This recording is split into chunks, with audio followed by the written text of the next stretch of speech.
Je crois que ça fait tout simplement partie du plan sioniste, d'abord global, qui existe depuis très longtemps, mais maintenant qui passait à une phase d'exécution par Israël.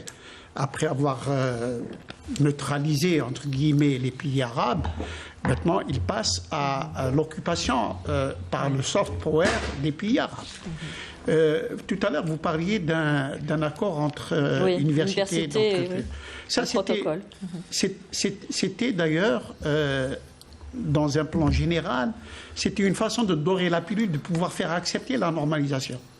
Alors, aux universités, on dit, mais vous savez, Israël est très développé sur le plan technologique, etc. On va vous amener, les Israéliens, ils vont amener leur technologie et leur unité de recherche, leur savoir. À l'armée, on dit ils vont vous amener leurs armes sophistiquées, ils vont vous développer.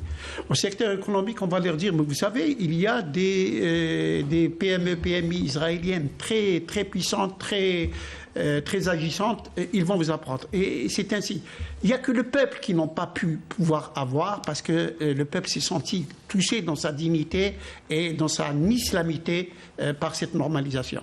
Et c'est ça l'échec du régime marocain, parce qu'ils n'ont pas pu avoir la jeunesse non plus, parce que tout à l'heure, on a dit ici même que la jeunesse, l'université marocaine fabriquait des diplômés chômeurs, en très grande quantité d'ailleurs, et qui par la suite, bien entendu, descendent dans la rue avec le reste du peuple.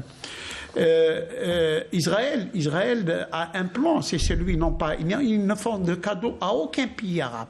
Ils font tout simplement, ils servent leur intérêt, d'abord désarmer, entre guillemets, et de façon figurative, désarmer les pays arabes, désarmer éventuellement leur solidité envers Israël, faire accepter l'existence d'Israël et leur façon de réprimer les Palestiniens, puis après passer à l'occupation de leur économie. Ils sont en train de le réussir à une très grande vitesse avec le Maroc. Ils sont en train de le faire déjà dans une partie du monde arabe que vous sachez, dans un passé très récent. Et ils continueront.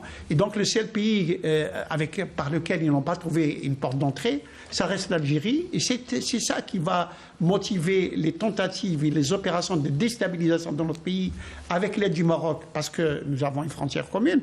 Et c'est là qu'il nous faut beaucoup de vigilance. Et c'est là qu'il faut, je pense, accompagner le président de la République quand il parle de la consolidation du front intérieur. Parce que le front intérieur, c'est tout simplement dépasser nos divergences internes pour pouvoir être vigilants face à ces tentatives de déstabilisation et se dire une chose, c'est qu'Israël ne s'arrêtera pas. Ce n'est pas l'histoire d'un mois, 2 mois, 3 mois, 6 mois.